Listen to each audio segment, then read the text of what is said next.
कहानी सुनने और लिखने वाले बचे हुए कुछ ढीठ लोगों के साथ मैं आज की कहानी की शुरुआत करती हूँ। कहानी मैं पढ़ न सका। मैं 11 साल का था जब मुझे डांटने वाले पापा गुजर गए। एक वही थे जो मुझे सुना सकते थे, मुझे सही गलत राह बता सकते थे। बाकी सबने तो जैसे मुझे सर पे चढ़ा रखा था। मेरी एक बहन भी थी जिसे केवल मुझसे लड़ना आता था। वो पापा से मेरी शिकायतें भी लगाती। मैं तो जैसे घर का किंग था। पर पापा ने हमें अकेले छोड़ दिया। मेरे बहुत से अच्छे और बड़े बड़े घर के दोस्त थे। मम्मी ने पैसों के चक्कर में मेरा स्कूल बदल दिया। अब मेरे सारे दोस्त बिछड़ गए। हम साथ कितनी मस्ती किया करते थे, गेम खेला करते थे। मैं तो प्रो प्लेयर था और हम पार्टीज भी किया करते थे। हमें बहुत पसंद थे वो दोस्त। पापा के जाने के बाद ये सब बदल गया और अब मैं जिस स्कूल में था मुझे भी वो कुछ खास पसंद नहीं आता। वहाँ के बच्चे अजीब ही थे। वहाँ के टीचर्स हिंदी में बात करते और बच्चों को मारते भी थे। मेरी बहन को वो स्कूल बहुत पसंद था। मेरी बहन के चक्कर में स्कूल में मेरी बेइज्जती होती रहती। पर मैंने तो अब स्कूल ही जाना बंद कर दिया था। मैं बहुत कम स्कूल जाता, पर मैं अपनी पढ़ाई मन से करता। ऐसा लगता जैसे मम्मी भी मुझसे प्यार नहीं करती। हमेशा मुझसे काम बताती रहती, बाहर जाने को कहती, मुझसे बचत करने को कहती। पर मैं गुस्सा के अपने उसी रूम में चला जाता, पढ़ता नहीं तो गेम खेलता। मैं अकेले ही जीता। अब मम्मी भी काम के सिलसिले में दिन भर बाहर रहती। न मेरे लिए कपड़े लाती, न मेरे लिए खिलौने लाती और ना ही मुझसे उतनी बातें करती। मेरी बहन भी मुझे उतना टाइम नहीं देती। अधिकतर वो किचन में रहती, कभी कभी वो बाहर रहती सामान लाने को। वो एकदम पागल और अनपढ़ होती जा रही थी। मैंने पढ़ लिख के बोर्ड्स में बहुत अच्छे नंबर हासिल किए और मम्मी ने एक अच्छे कॉलेज में मेरा नाम लिखवा दिया। मेरी बहन ने मुझे लैपटॉप भी गिफ्ट किया। उसने कहा, भाई मैं तेरे लिए अपने इयररिंग्स बेचकर इतना अच्छा लैपटॉप लाई हूँ, शायद तू इससे खुश हो जाए। मुझे पढ़ाई में तो हेल्प मिलती, लेकिन वो बहुत ही सस्ता और मुझे ना पसंद आने वाला लैपटॉप था। उसमें मैं अच्छे से गेम भी नहीं खेल पाता। शायद उसने ओरिजिनल लैपटॉप नहीं दिया था। मेरी अच्छी जगह जॉब लग गई। अब मैं अच्छा कमा लेता था। हर महीने मम्मी मुझसे पैसा मांगती। मैं क्यों दूँ? आखिर वो मेरे पैसे थे। मैंने इतनी मेहनत से पढ़ाई की थी।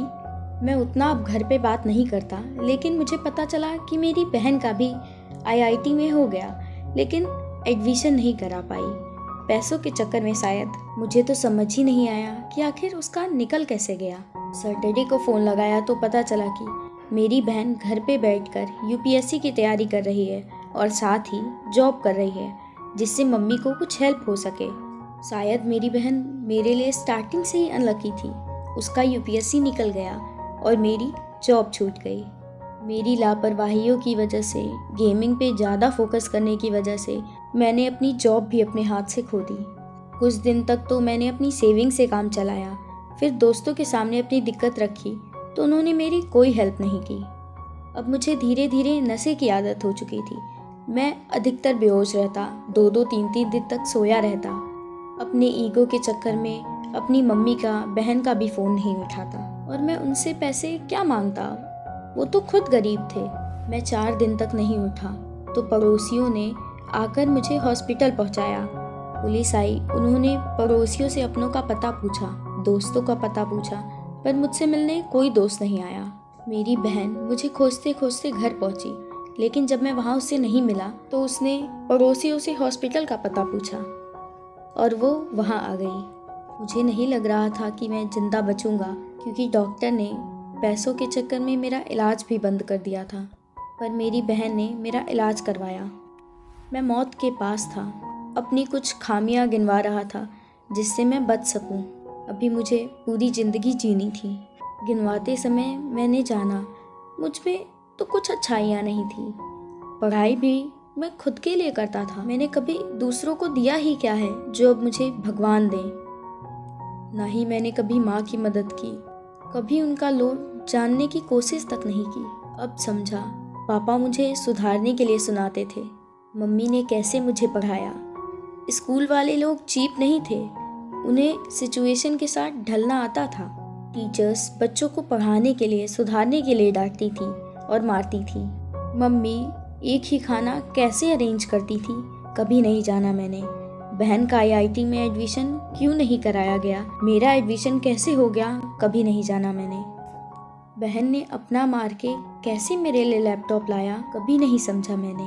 वो मेरे होते हुए रोज काम करती थी, रोज घर के बाहर जाकर सामान लाती थी, अपनी लाइफ बर्बाद करके वो मम्मी की मदद करती, कभी नहीं जान पाया मैं। अनपढ़ तो मैं था, जो उनकी इन ढलती आंखों को मैं नहीं पढ़ पाया। एक रूम में बैठकर बस किताबें पढ़ी, एक अनजान और मतलबी दुनिया पढ़ी। मेरे अपनों ने मुझे अच्छे से रहना सिखा दिया, मुझे अमीरों जैसा बना दिया, लेकिन सिचुएशन के साथ कैसे बदला जाता है ये नहीं बताया। मेरे इतने कामयाब होने का क्या मतलब कि मेरी बहन की कामयाबी पे हंसती हुई उसकी आंखें मैं नहीं पढ़ पाया। मेरी बहन के बदौलत मुझे भगवान ने तो छोड़ दिया और मैं जिंदा बच गया। मैं जागा तो मेरे सामने मेरी बहन रो रही थी, उसकी काफ़ी बुरी हालत थी। वो मुझे घर ले गई, मैं घर गया, मैंने सामने देखा तो माँ की फ़ोटो पे माला लगा हुआ था। मैंने उसे हटा दिया तो बहन ने कहा, क्यों हटा रहे हो, वो नहीं है अब। मैं तुम्हें कॉल करती रही पर तुमने एक कॉल नहीं उठाया। फिर मैं तुम्हें खोजते खोजते तुम्हारे घर तक पहुंची, तुमने अपना पता तक हमें नहीं दिया था, तुम वहाँ पे भी नहीं मिले। तब मैं हॉस्पिटल पहुंची। मेरी बहन ने मुझसे कहा कि अगर अब तुम सही हो तो मुझे तुम्हें एक जगह दिखानी है, क्या तुम चलोगे? मैं तैयार हो गया। वो मुझे एक सुंदर से घर में ले गई, जो वाकई बहुत सुंदर था और काफ़ी बड़ा भी। ऐसा लग रहा था जैसे किसी ने अपना बहुत समय देकर इसे बनवाया है, किसी ने इस पे बहुत ही लगन से मेहनत की है। उसने मुझसे कहा, देखो ये घर मैंने हम लोगों के लिए बनवाया था। मैं चाहती थी कि हम कुछ वक्त तो साथ रहें।